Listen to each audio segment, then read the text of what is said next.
Diário de bordo de ARC 2021-0205. Começando então a aula falando um apanhado geral. Entramos definitivamente agora na entrega 4, onde eu coloquei uma tarefa aqui do curso de Node, já vou comentar daqui a pouco, a questão de hospedagem, etc. etc. Nessa primeira semana era só um resgate do que a gente estava fazendo, dando mais ênfase ao jogo até agora, justamente para a gente preparar mais um cenário propício para a gente pensar em colocar serviços. Quando eu estou falando de jogo, na verdade eu estou falando do nosso cliente. Vai ser uma aplicação que vai rodar lá no terminal, quando eu digo terminal é próximo do usuário, vai ser um cliente, onde ele vai demandar algumas informações de um servidor, que é uma aplicação que vai estar sempre disponível, ou na medida do possível, disponível para essa aplicação cliente, para que ela possa ter informações como placar, se conectar a outros jogadores e etc. Mas, para isso, a gente vai precisar justamente desses conceitos da disciplina, como, por exemplo, essa lógica de cliente-servidor, como é que é concebido a questão de arquitetura TCP/IP, por que a gente vai ter o DNS e por aí vai. E é justamente esses conceitos que vão aparecer aqui na entrega 4. Então, quando eu falo que eu preciso fazer com que dois jogadores se conectem, é interessante que eles tenham um ponto em comum, de forma que eles estabeleçam um triângulo de comunicação, os dois terminais se conectem num ponto em comum, porque eles vão estar em locais não privilegiados, seja uma questão de segurança, uma questão de endereçamento, mas dificilmente eles vão conseguir se comunicar, ou pelo menos vai ter vários entraves nessa questão de conectividade. Então é interessante que a gente tenha um ponto comum, um ponto de confluência, onde todos esses jogadores, esses clientes, essas aplicações nos terminais vão se conectar, e é por isso que foi adotado a questão do Node, porque a gente vai usar a mesma linguagem JavaScript que a gente está usando no cliente, a gente vai usar no servidor. Isso acabou se tornando, ao longo dos anos, uma prática comum, que é o que hoje se populariza como desenvolvedor full stack, porque na medida que eu tenho uma linguagem que ela possa ser usada tanto no cliente quanto no servidor, ela acaba sendo muito atraente em relação ao desenvolvimento. Não que isso seja uma restrição, muito pelo contrário. O caso mais comum é eu ter uma linguagem numa ponta, uma outra linguagem numa outra ponta, desde que eles falassem um protocolo, um padrão em comum. Então eu posso ter uma aplicação em JavaScript, um servidor em Python, os dois falarem HTTP. Isso não tem problema nenhum, isso é bastante habitual. Mas, para quem está começando no desenvolvimento, acaba se mostrando, volto a dizer, bastante atrativo usar uma linguagem, para não aprender várias linguagens, mas aprender uma linguagem apenas, para fazer tanto a parte do cliente quanto a parte do servidor. E aqui entra a questão do Node. Como o foco é o jogo e os conceitos de ARC, e que infelizmente por uma questão de tempo, estamos na oitava fase, etc., mais outras questões, a gente não pode dar toda a ênfase que eu particularmente gostaria na questão de linguagem, aprender linguagem, programação, lógica, conceitos fundamentais dessas linguagens, e a gente acaba tendo que atropelar algumas coisas, infelizmente, e por causa disso. No caso do Node, a gente vai usar então JavaScript, também na parte do servidor, para quem nunca ouviu falar do Node. O JavaScript é uma linguagem que ela foi lá inicialmente adaptada para rodar dentro dos navegadores, pelo fato dos navegadores estarem nos clientes, nos terminais. Então ele roda na parte cliente e mais ou menos, sei lá, acho que em 2004, posso estar falando uma bobagem agora, quando é que fizeram a transposição de pegar o interpretador, a máquina virtual do JavaScript, tirou do navegador, desconectou da DOM, que são os objetos que estão visíveis aqui, esses objetos aqui da página, e eu posso rodar ele de uma forma distinta, standalone, para eu poder rodar como se fosse uma aplicação, como se fosse um processo ali junto no seu sistema operacional. Perfeito? Então, só trazer alguns conceitos, alguns elementos. Sempre é bom, antes de mais nada, antes de falar do Node, isso e daquilo, é entender que no caso do Node, para nós, assim como ele foi concebido, ele foi pensado como uma aplicação cliente-servidor. Então, se eu quero dois jogadores se conectando, então na verdade eu tenho dois clientes. Então, nenhum dos dois está esperando uma conexão. Então, esse nó central, essa aplicação que vai estar para conectar os dois clientes vão se conectar no seu servidor, tá? Que a gente está usando aqui a linguagem Node para rodar um servidor, que vai ser um servidor HTTP, isso aqui é entrega 5, esse servidor HTTP, para que os dois se conectem e eles possam trocar dados, estabelecer uma conexão. Eu só vou deixar, para fins de registro, alguns vídeos, tá? Então esse é um vídeo que eu gosto bastante, porque ele consegue resumir muito bem como é que é a questão de concepção quando se fala de história da internet, como isso afetou a arquitetura TCP/IP, depois derivou a OSI, etc. Então isso é uma coisa importante, tá? É algo que você já deve ter visto, provavelmente lá na primeira fase, disciplina de redes e por aí vai, tá? Mas é só para poder contextualizar, porque aqui eu quero que seja muito importante a definição de pilha de protocolos no TCP/IP. Seja a visão que vocês têm lá dos clássicos, os textos clássicos, onde tinha aquelas 4 camadas, ou uma visão aprimorada do Kuroda e do Ross, que são sempre os livros base das nossas disciplinas de redes aqui no campus, onde ele desmembra a camada física, ou hardware, ou outras tecnologias, lá na camada de enlace física. Então, só para ter uma clareza, quando eu estou falando de TCP/IP, eu falar de aplicação, etc., rede. Coisa que, para quem está na oitava fase, não tem nenhuma novidade. Outra coisa que eu gosto bastante de apresentar, vou também deixar isso na descrição, o NIC-BR tem uma produção de conteúdo muito boa, a parte de MTP, PV6, Marco Civil, eles fazem um material muito bacana, e aqui são só uns vídeos de apresentação do que é o IP, roteamento, sistemas autônomos, ali que não está aparecendo. E tem o terceiro vídeo dessa série que é só de DNS. Então são os conceitos fundamentais. Vou deixar esse vídeo aí e vou avançar um pouco mais. Eu não quero falar de DNS agora, então na nossa sprint estamos terminando a primeira semana, então eu quero falar mais dessa lógica de cliente-servidor, mais da aplicação e deixar o DNS para a semana que vem. Mas tá ali já o vídeo do DNS, perfeito? Porque quando a gente fala de endereçamento, então antes de falar de DNS eu quero falar de endereçamento. A gente sempre está lá falando de NAT, de redes, isso e aquilo, então o caso que acontece é que a gente às vezes se perde um pouco em relação a isso, eu já coloquei PV4 e PV6 lado a lado, é que a gente tem que entender o alcance que a gente tem em cada um deles. Então, se a gente está falando de uma rede, por exemplo, loopback, aqui no caso, eu estou dizendo que quando eu uso essa faixa de endereços, eu quero que o alcance não saia do meu próprio equipamento, não saia do próprio dispositivo, seja na faixa do IPv4, na faixa 127.0.0/8, ou no IPv6, que é o 2.2.1/128. Então, essa faixa do loopback ela é interessante porque eu posso fazer testes internos, que é uma das coisas pelo qual foi pensado. Se usa bastante para fazer testes de enlace, de conectividade, quando está fazendo principalmente testes de conectividade para enlaces WAN. Isso eu vi, pelo menos na prática, bastante isso acontecer. E aí depois a gente pode ir para um link local, que é dentro da minha própria rede. Então, essa já é uma faixa, na IPv4 que é a faixa 69254/16, o F80 2.2./64. Nessa de link local, ela é uma faixa de endereço que ela não sofre roteamento. Então, quando a gente concebe toda aquela estrutura de endereçamento, se o IPv4, lá nos anos 70, se entendia que 2/32 é uma quantidade absurda de endereços e provavelmente a gente nunca ia chegar nesse limite, e a gente já estourou, inclusive já faz algum tempo, a gente saturou já esse consumo de endereços de IPv4, que foi um dos motivos que disparou o projeto do IPv6, que daí o IPv6 é 2/128, e eu não sei se a gente vai estourar mais uma vez, mas olha, para quem gosta muito de ficção científica como eu não vejo nenhum problema em relação a isso.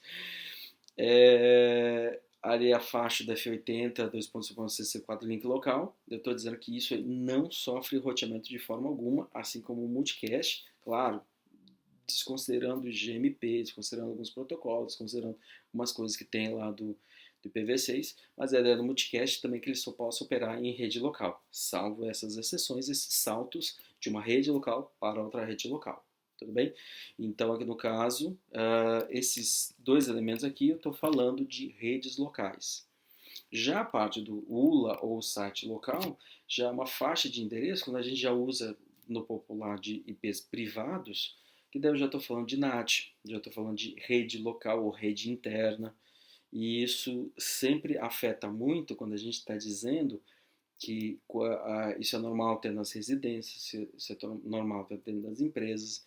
Então, aquela ideia original de PV4 para todos os computadores e todos eles terem uma forma de sair de um ponto A para um ponto B, para eu poder rotear por vários caminhos e sempre encontrar nesse protocolo de melhor esforço que é o IP, na sua versão 4, eu vou conseguir chegar nesse destino B.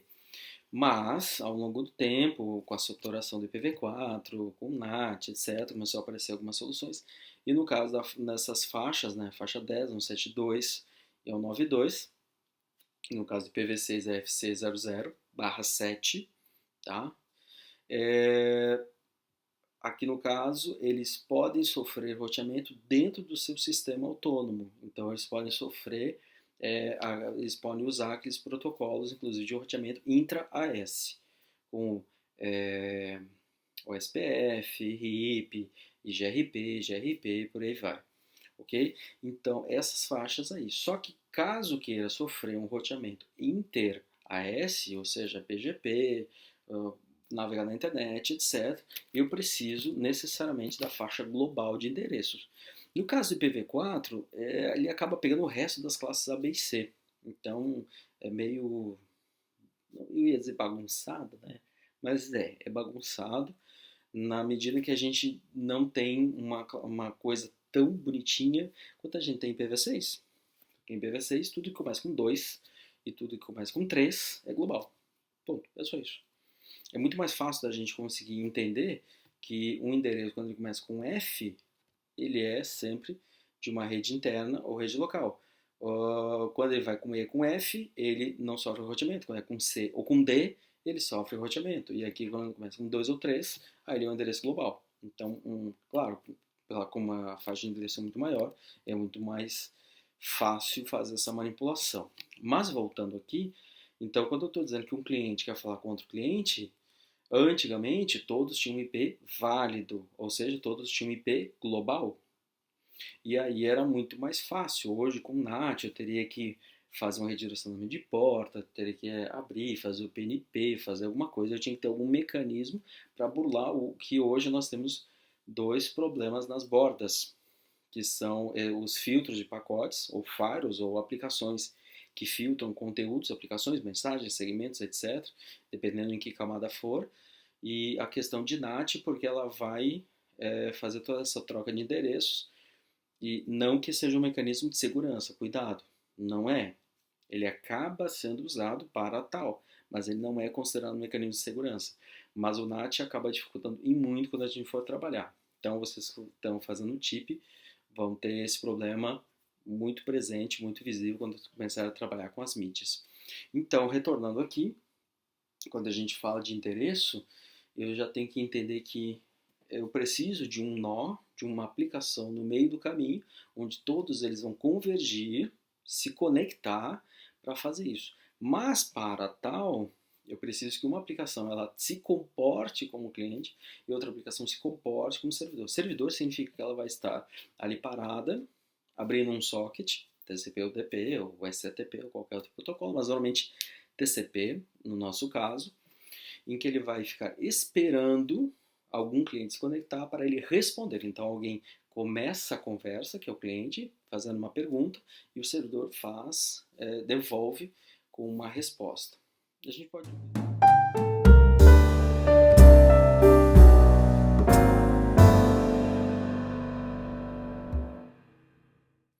Então aqui no caso do Netcat, que é uma aplicação que ele tanto pode abrir socket servidor ou socket cliente, eu vou abrir um socket para IPv4 na porta, modo listen, na porta 5000. Então aqui à esquerda eu já sei que ele vai abrir um socket para IPv4, na porta 5000, subentende-se por padrão, no caso do Netcat, que eu vou falar TCP. Então, se eu quiser estabelecer uma conexão aqui, à esquerda da tela eu tenho um servidor, vocês podem ver que inclusive o cursor está pendente, ele está travado, esperando o estabelecimento de uma conexão TCP para a troca de dados. Então, aqui à direita eu vou fazer justamente isso. Só que aqui tem algumas informações interessantes, porque se à esquerda ele fica esperando a conexão, a princípio, de qualquer endereço, de qualquer cliente, aqui à direita eu tenho que ser explícito. Eu vou usar o mesmo IPv4, eu tenho que dizer para qual servidor eu vou me conectar, aqui no caso é o endereço de loopback, subentendido que é o TCP, porque essa implementação do Netcat ela suporta tanto TCP quanto DP, mas o DP tem que ser explícito, eu tenho que botar um argumento a mais. E aqui eu vou me conectar à porta 5000. E aí sim, ele estabelece a conexão, e uma vez que ele estabelece a conexão, ele pode dizer um oi, eu posso dizer um tchau, vamos ser simpático, escrever certo, né? Ele pode escrever tchau, e aí eu posso cancelar essa conexão. Na verdade, eu vou encerrar a conexão mandando uma flag, enfim, etc. Coisa que você já deve ter visto lá em redes. Mas eu estou encerrando bonitinho a minha conexão do TCP. Ou eu posso também fazer uma conexão usando IPv6 na mesma porta. E aí sim, vamos lá, Netcat, IPv6. Claro, obviamente eu tenho que usar o endereço de loopback do IPv6. E aí, mais uma vez, oi de novo. Aí vai receber. Tchau de novo. Certo? E aí, mais uma vez, eu encerro a conexão. Nesses dois casos, então eu estou informando camada por camada, né? Eu estou falando do endereço IPv4, onde o cliente pode usar o endereço que quiser, mas vai ser, claro, o seu endereço local, não vai arbitrar um valor. Ele vai fazer isso na porta de cliente, né? Ele vai usar portas não privilegiadas, de 1024 até 65.535. Mas, como eu já estou falando do DNS, que eu quero já começar a antecipar, a gente não precisa ficar o tempo todo usando essa questão de endereços IP, porque imagina eu navegar no Google usando IPv4 ou IPv6 se eu tiver que lembrar o endereço IPv6 do Google para poder digitar. Eu posso fazer isso uma, duas, três vezes, mas imagina que todos os sites interessantes que eu gosto de navegar, eu tenho que colocar o IPv6. Eu teria que ter uma agenda, aquela agendinha que ficava do lado do telefone fixo, naquela mesa com aquela coisa de crochê, né? Você achava tão bonitinho, né? Minha mãe tinha, inclusive, aquele telefone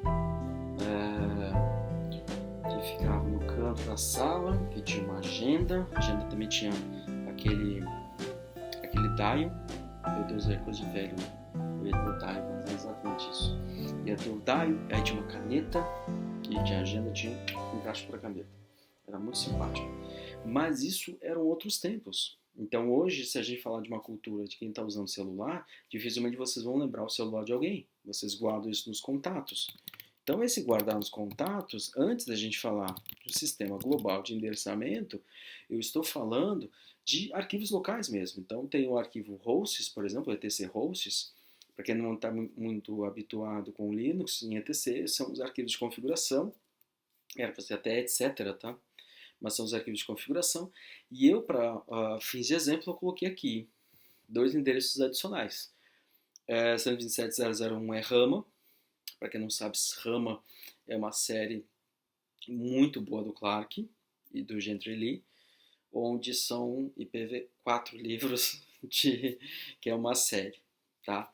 Já para IPv6, eu coloquei Duna, porque são IPv6 livros. Embora ele estivesse escrevendo o sétimo, ele faleceu, infelizmente, antes de concluir o sétimo. O filho continuou. Agora estão lançando uma graphic novel de Duna com o filho, muito boa, por sinal. A hora que baixar o preço também eu vou dar uma olhada com muito carinho. E eu terminei o quinto, Hereges de Duna.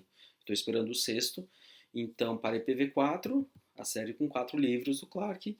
Para IPv6, a série de 6 livros, pelo menos 6 livros oficiais, vamos chamar assim, enquanto ele estava vivo e publicou, embora os 3 primeiros, para mim, ainda são melhores, tá? Do Herbert. Mas vamos lá, né? Vamos trabalhar.